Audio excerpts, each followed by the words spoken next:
हजरत इमाम हसन बसरी रहमतुल्लाह अलैह की बारगाह में एक औरत आई और अर्ज करने लगी। हुजूर, एक बहुत बड़े बुजुर्ग हैं हजरत इमाम हसन बसरी रहमतुल्लाह अलैह, नाम तो आपने बारहा सुना होगा, बहुत बड़े बुजुर्ग हैं। औरत आई और आकर अर्ज करने लगी, हुजूर मेरी लड़की जवान थी, इंतकाल कर गई है, अब मैं आलम बरज़ख में उस लड़की को देखना चाहती हूँ, किस हाल में है, अजाब में है, कब्र में अजाब हो रहा है या आराम से है, उसके लिए कब्र अजाब का घर बन गई है या रहमत का घर बन गई है, देखना ये चाहती हूँ।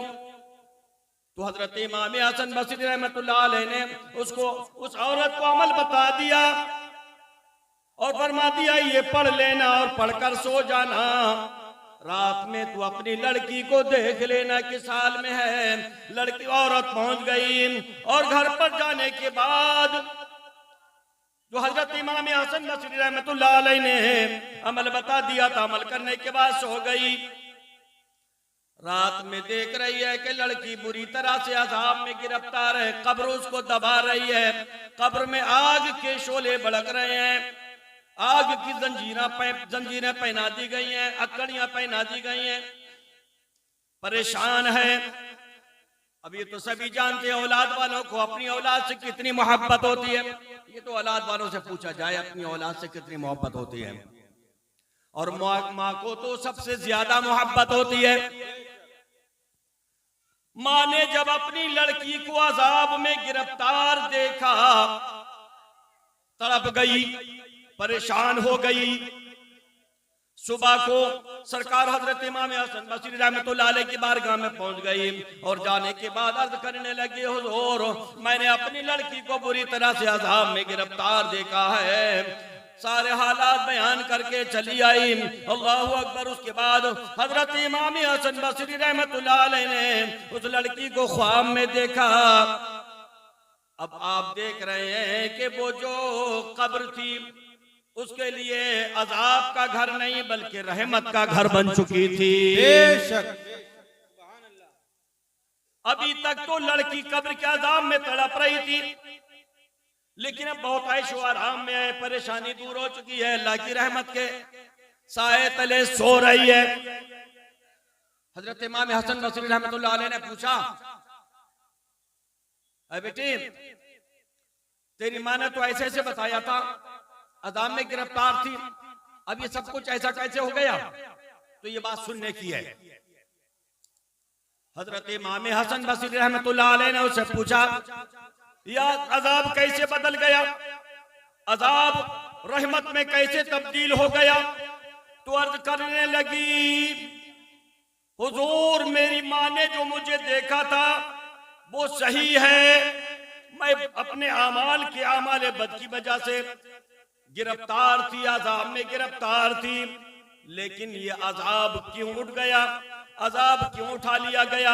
उसकी वजह हुजूर ये है कि एक बुजुर्ग का उस कब्रिस्तान से गुजर हुआ कि जिस कब्रिस्तान के अंदर मुझे दफन किया गया था, वो बुजुर्ग कब्रिस्तान के पास खड़े होकर दरूद शरीफ पढ़ने लगे। दरूद शरीफ 11 बार पढ़ करे, बुजुर्गों ने 11 बार दुरूद शरीफ पढ़ के ही साले सवाब किया। तो दुरूद शरीफ की बरकत से, दुरूद शरीफ की बरकत की वजह से वो जितने भी कब्रिस्तान के मुर्दे थे सारे मुर्दों का अजाब उठा लिया गया, अजाब उठ गया, अजाब रहमत में तब्दील हो गया। जो अजाब में गिरफ्तार थे वो अजाब में नहीं, अब वो अल्लाह ताला की रहमत के साए तले सो रहे हैं। सुभान अल्लाह। यह है दुरूद शरीफ की फजीलत। और ये हजरत इमाम हसन बसरी रहमतुल्लाह अलैह का वाक़या है, बहुत बड़े बुजुर्ग हैं। इसीलिए तो मैंने कहा कि यहाँ पर आने का मकसद कम से कम हल तो हो जाए। हम और आप यहाँ पर आए क्यों हैं भाई? आने का मकसद क्या है? हमारा और आपका सबका मकसद एक ही है, और वो एक मकसद ये है कि मरहूम के लिए ईसाल सवाब हम लोग पढ़कर ईसाल सवाब कर दें, दुआ कर दें ताकि मरने वाले को आराम मिल जाए। बेशक दुरूद शरीफ की बहुत फजीलत है, इसलिए मैंने कहा था सब लोग मिलकर, इतने लोग सब लोग मिलकर दुरूद शरीफ पढ़ेंगे, दुरूद शरीफ सब लोग मिलकर पढ़ेंगे और इसका सवाब हम पहुंचाएंगे, सवाब पहुंचता रहेगा और यहाँ पर उनकी रूह आई होगी। हम जो अजीज जिनका इंतकाल हो गया उनकी रूह आई होगी। सबको देख रहे हैं, वो तो देख रहे हैं, हम नहीं देख रहे हैं। वो देख रहे हैं कि हाँ मेरे घर वालों ने मेरे लिए महफिल मिलाद मुनक़िद की है, अल्लाह और उसके रसूल का जिक्र हो रहा है, दुरूद शरीफ का विर्द हो रहा है, वो देख रहे हैं, खुश हो रहे हैं, उनकी रूह को खुशी हो रही है। तो सबका हमारा आपका सबका एक ही मकसद है। मकसद क्या है? ईसाले सबाब, उनकी रूह को खुश करना। तो सब लोग मिलकर पढ़ लें, सल्लल्लाहु अलैहि वसल्लम, सल्लल्लाहु अलैहि वसल्लम, सल्लल्लाहु। पढ़ती दरूद दौड़ेंगी हूरे, पढ़ती दरूद दौड़ेंगी हूरे, लाशक जो लेगा नाम मोहम्मद सल्लल्लाहु अलैहि, पढ़ लो सब मिलकर, सल्लल्लाहु अलैहि वसल्लम, सल्लल्लाहु अलैहि वसल्लम। अपने जमीले रज़वी के दिल में, अपने जमीले रज़वी के दिल में आजा समा जाना में मोहम्मद सल्लल्लाहु अलैहि वसल्लम, सल्लल्लाहु अलैहि सल्लल्लाहु अलैहि वसल्लम। अपने रज़ा के कुर्बान जाओ, अपने रज़ा के, अरे सब लोग मिलकर दुरूद शरीफ पढ़ लो, कुर्बान जाऊंगा। हाँ, और एक बार सब लोग मिलकर कहते सुभान अल्लाह, सुभान अल्लाह।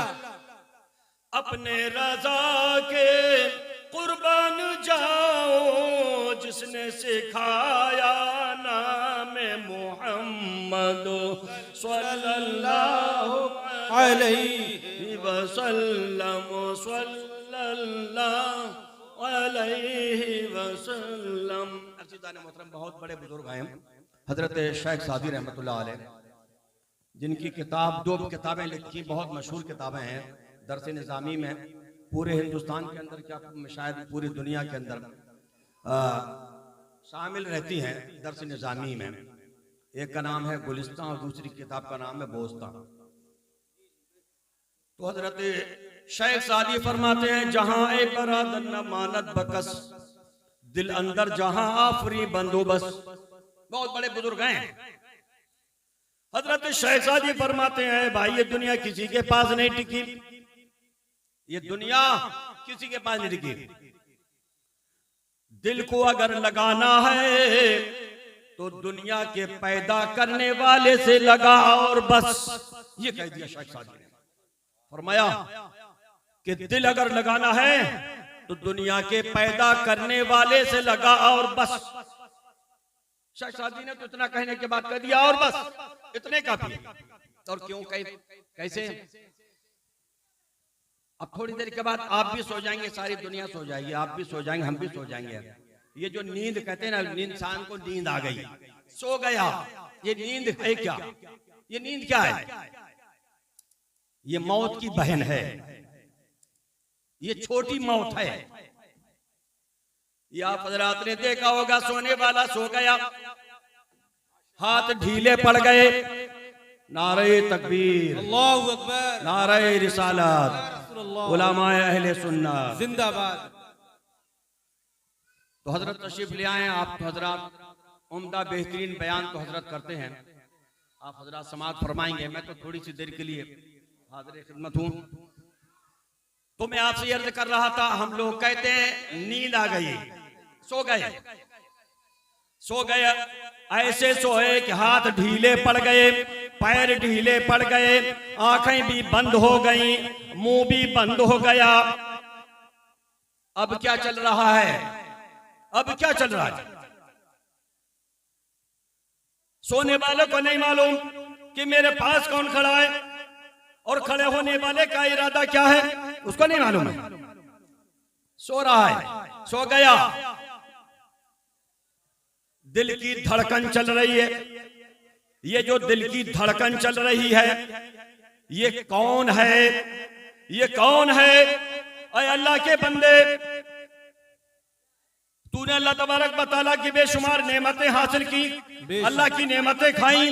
कितने ऐसे थे जो मोबाइल के अंदर गंदी गंदी तस्वीरें देख के, नाच गाना देख कर सोए, अल्लाह की नाफरमानी करके सोए। कितने ऐसे थे जो शराब पीकर सोए, कितने ऐसे थे जुआ खेल कर सोए, और कितने ऐसे थे जो राजनीति की बातें करके सो गए। उन्होंने अल्लाह का जिक्र नहीं किया। खाया, अल्लाह की नेमतें खाई, लेकिन अल्लाह का जिक्र नहीं किया। लेकिन अल्लाह के बंदे जरा सोच, तू सो गया, हाथ ढीले पड़ गए, पैर ढीले पड़ गए, आंखें बंद हो गई। अब ये जो दिल की धड़कन जो चल रही है, ये दिल की धड़कन तुम्हारा मौला चला रहा है, बेशक तुम्हारा परवरदिगार आलम चला रहा है। उस मौला के एहसान को देखो जरा, परवरदिगार आलम के एहसान को देखो जरा, सोचो, उसका जिक्र करके सो, नमाजें पढ़ के सो, अल्लाह तबारक व तआला की हम्दो सना करके सो। वरना कितने ऐसे हैं जो शाम को सोते अच्छे खासे हैं, शाम को सोते अच्छे खासे हैं, लेकिन सुबह को उनकी मौत का ऐलान हो जाता है। ऐसा ही है अजीज़ान मोहतरम। कितने ऐसे हैं जो अच्छे खासे सोए थे, तगड़े तंदुरुस्त जवान, लेकिन सुबह को घर वालों ने देखा, जाकर देखो तो उठे क्यों नहीं, या क्यों नहीं उठा। जाकर लिहाफ या चादर हटाकर देखी तो ऐलान हो गया कि इंतकाल हो गया, मौत हो गई। तो कितने दुनिया के अंदर हजारों ऐसे जो सोए थे, सोते के सोते रह गए। शेख सादी फरमाते हैं, जहां ए बरदन मानत बकसो, दिल अंदर जहां आफरी बंदोबस। अरे भाई, ये दुनिया किसी के पास नहीं टिकी है, दिल को अगर लगाना है तो दुनिया के पैदा करने वाले से लगा और बस। और फरमाते हैं, मकुन तकिया बर मुल्के दुनिया पोष्टुम के बिस्यार कष्टों तू परवरदा कोष्टुम। फरमाते हैं कि दुनिया की हुकूमत पर, दौलत पर, सरबत पर भरोसा मत करो।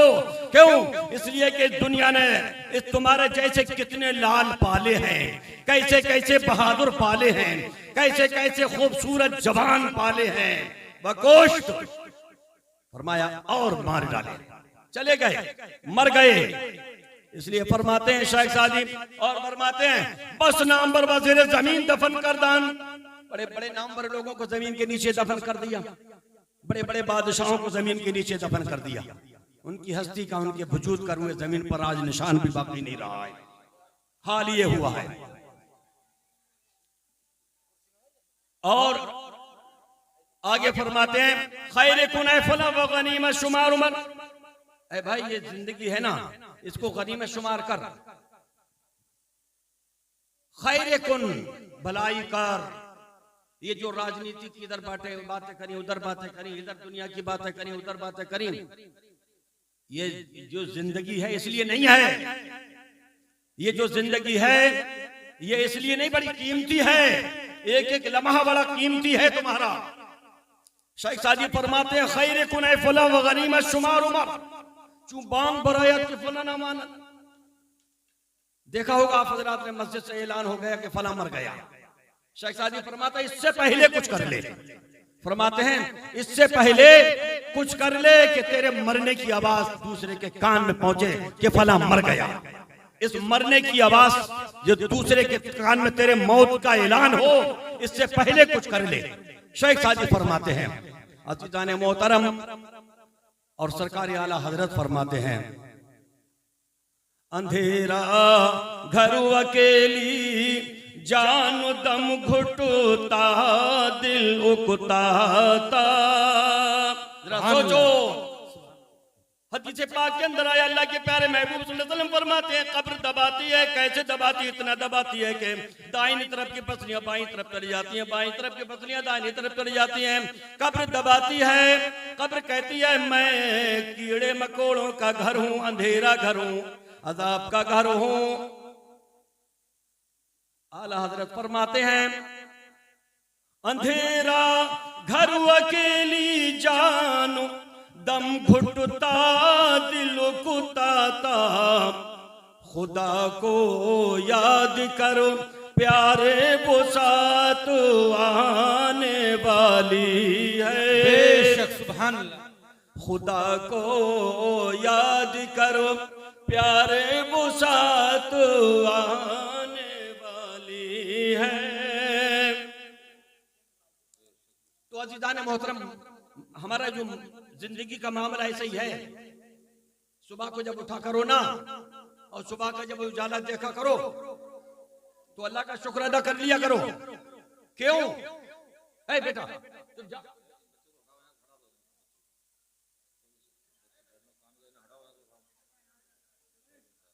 जो जिंदगी का मामला है वो यही है।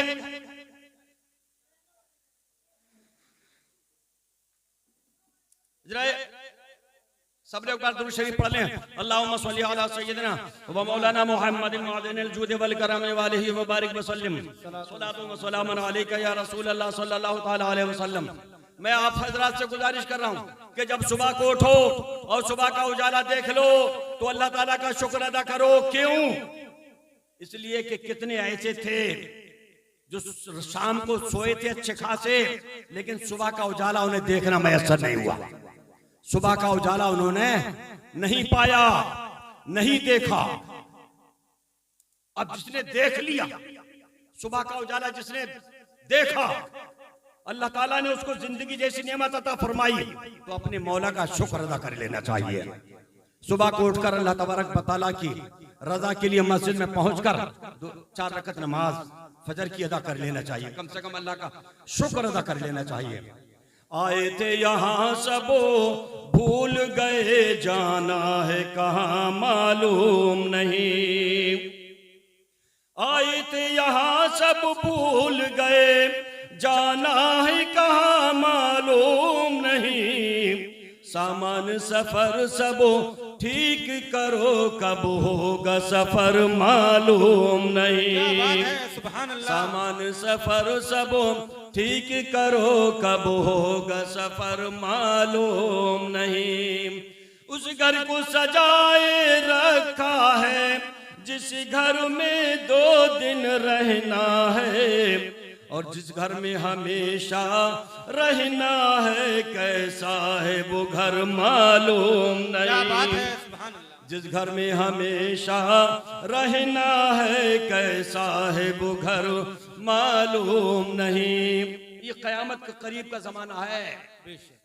ये कयामत के करीब का जमाना है। 1400 साल पहले 1400 साल पहले मुहम्मदुर रसूलुल्लाह सल्लल्लाहु अलैहि वसल्लम ऐलान फरमा रहे थे कि कयामत के करीब आर दिलाया जाएगा। सरकार ने फरमाया था आर दिलाया जाएगा। तो सहाबाए किराम ने अर्ज किया, या रसूल अल्लाह ये आर क्या है? तो अल्लाह के प्यारे महबूब सल्लल्लाहु अलैहि वसल्लम ने फरमाया, ऐ मेरे साहबा, आर ये है कयामत के करीब, आर ये है जैसा कि आज, जैसा कि आप हजरात ने देखा होगा, आज अगर शादी से पहले ना बच्चा दाढ़ी रख लेता है तो फिर क्या है, बाप भी कहता है अभी से मुल्ला बन गया, और माँ भी कहती है अभी से दाढ़ी रख ली, अभी शादी भी नहीं हुई है। ये 1400 साल पहले पैगंबर इस्लाम जनाब मुहम्मद रसूलुल्लाह सल्लल्लाहु अलैहि वसल्लम देख रहे थे ऐसा भी जमाना आएगा, और दिलाया जाएगा, अच्छे काम से उसको रोका जाएगा, उसको शर्मिंदा किया जाएगा। आज आप भी देख रहे हैं कितने माँ बाप ऐसे हैं, अगर शादी से पहले लड़का दाढ़ी रख ले तो बाप भी कहता है अभी से मुल्ला बन गया। माँ भी कहती है अभी से मुल्ला बन गया।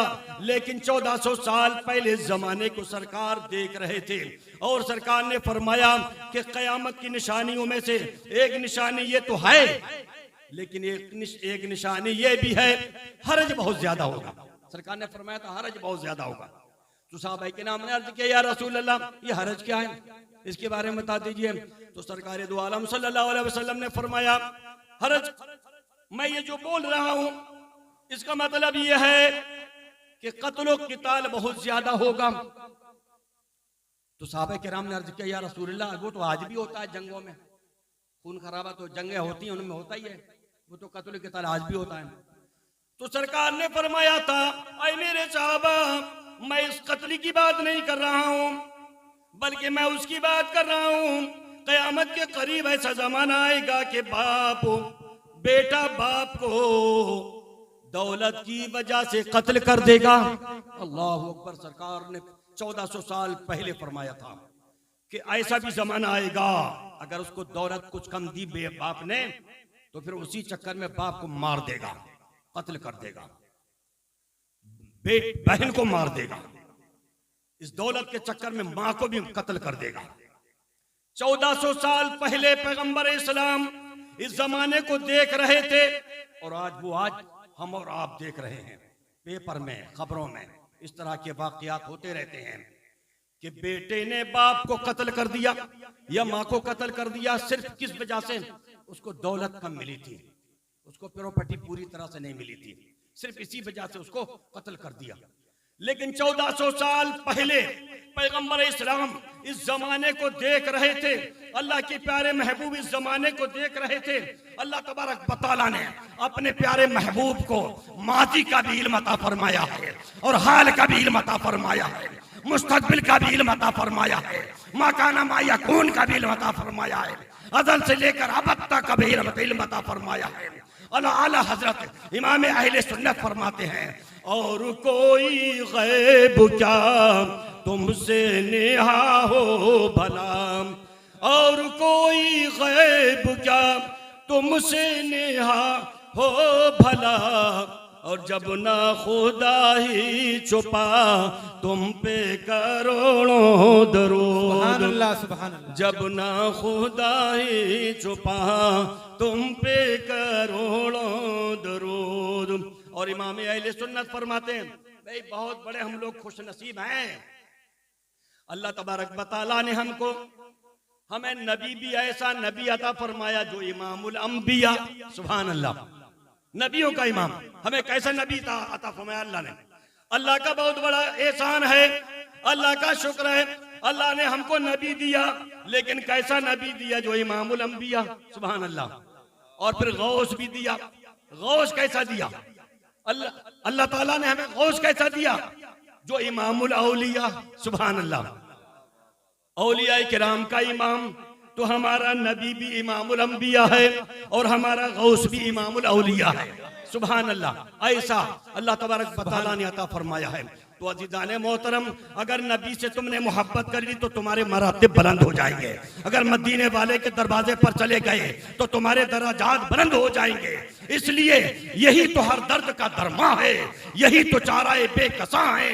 और इमाम अहले सुन्नत फरमाते हैं अपने मौला का प्यारा हमारा नबी, अपने मौला का प्यारा हमारा नबी, दोनों आलम का दूल्हा हमारा नबी।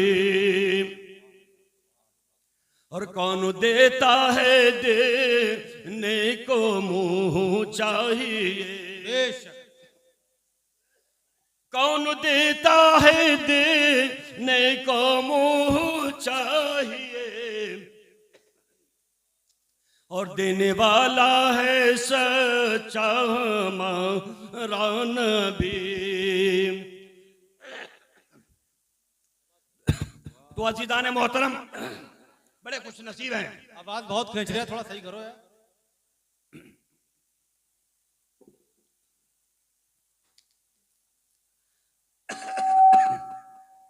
दरूद शरीफ पढ़ ले।